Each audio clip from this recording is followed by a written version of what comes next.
I've been training all month for this race, so it has taken a lot of commitment. Commitment is making a plan and putting it into practice. I made a plan, and I practiced a lot. All that running.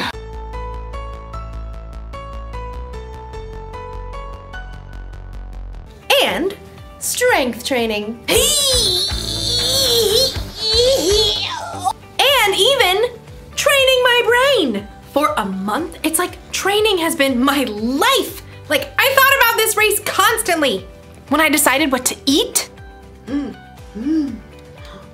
Oh, when I chose how to spend my time.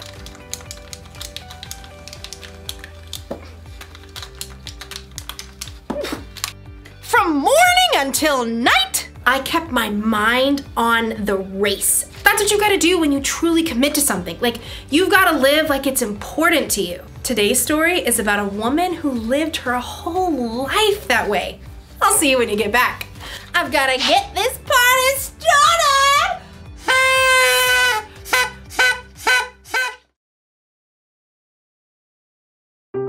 The Bible.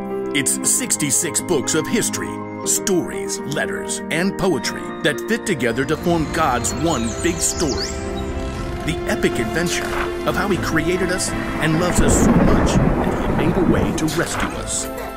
As we travel through the Bible, from Genesis to Revelation, we discover people who met God and found their lives changed forever. Now, for an amazing story, inspired by the book of Mark, chapter 12. Verses 41 through 44. When Jesus rode into Jerusalem on a donkey the week before Passover, the crowds were excited. Hosanna! Blessed is the one who comes in the name of the Lord! Hosanna! In the name of the Lord! But the religious leaders were not. He's turning the world upside down. We'll have to fix that, won't we? All week, the religious leaders sent men to try trapping Jesus with trick questions. Teacher, is it right to pay taxes to Caesar?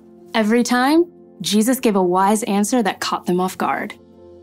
Give back to Caesar what belongs to Caesar, and give back to God what belongs to God. Jesus knew the religious leaders were so puffed up with pride, they didn't want people to listen to anyone else. Jesus even warned the crowds about them. Watch out for the teachers of the law. They love to have the most important seats. They take over the houses of widows. They say long prayers to show off. One afternoon, Jesus and his disciples visited the temple. They sat down to rest for a moment across from the box where people came to put money they offered to God. Perhaps the disciples, mostly poor fishermen themselves, were impressed by the rich men giving gifts. Check out his robes. I think they actually might be silk. Jesus watched the rich men dropping handfuls of gold coins into the box. He knew that, like the religious leaders, they were proud to show how important they were. Check this out, world. Money, money, money. Always sunny in a rich man's world.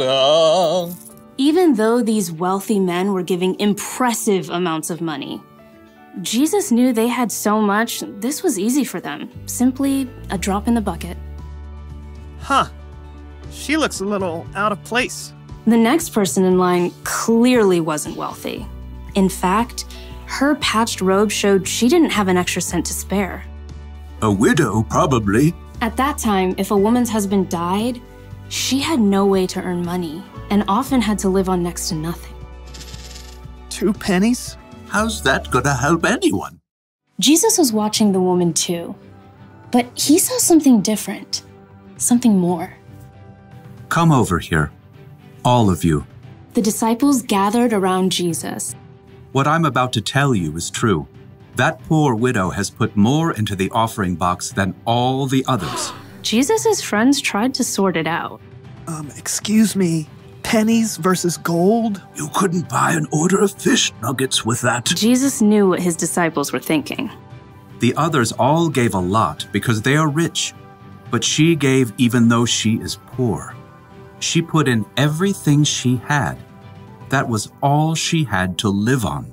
Oh. When you put it like that, The rich men, like the religious leaders, were concerned with what things looked like on the outside. They didn't want to give in a big way that might force them to change on the inside. But the poor woman, who had almost nothing, chose to give everything. And Jesus saw her heart and knew that her pennies were worth far more than the rich man's gold.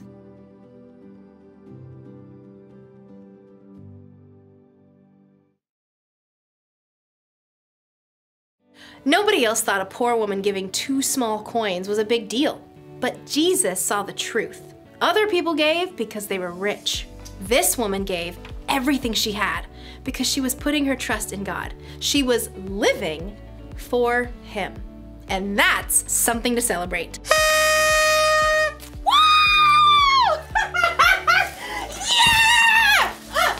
Living for God is about more than giving money. It's about trying to include God in every part of your day. It's about asking yourself before every choice you make, does this honor God? I could copy my friend's homework or do the work myself, like I'm supposed to.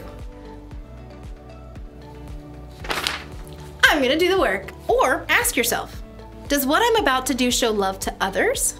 My friend didn't get me anything for my birthday. Should I get even by giving her nothing? Or should I forgive her? Well, I did already wrap it. She's gonna love it. If you ask yourself those questions, it'll help keep your mind on God. It'll help you think about how Jesus lived and loved others. This probably won't become a habit overnight. That's why the one thing to remember today is this: practice living for God. The more you practice asking yourself, does this honor God? And does this show love to others? The more natural it becomes. It feels good to commit to something and stick to it. I'm glad I committed to running a 5K. I feel stronger and healthier, and between you and me, I think I'm going to start training for another one. But first, we celebrate! See you around!